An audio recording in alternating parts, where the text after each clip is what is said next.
আমরা সবাই চট করে কেমন যেন একটা বড় হয়ে গেলাম, তাই না?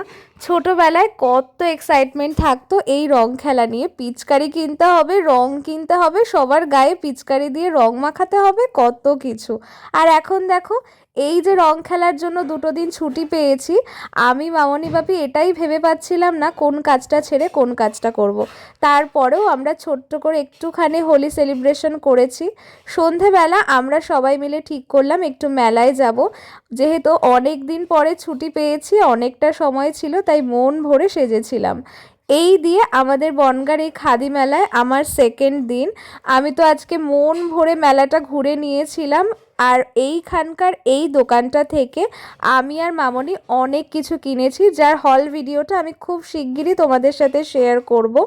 এরপরে বাড়ি চলে আসি। বাড়ি আসার পরে ড্রেস চেঞ্জ করে মামনি একটু চা দিয়ে দিয়েছিল, সেটা খেয়ে আবার লেগে পড়েছিলাম ঘর গোছাতে। আজকে আমি আমার আলমারিটাকে ক্লিন করে সমস্ত জামাগুলো পাট পাট করে গুছিয়ে রেখেছিলাম। ব্যাস শেষ। দেখা হচ্ছে নেক্সট মিনি ভ্লগে। বাই।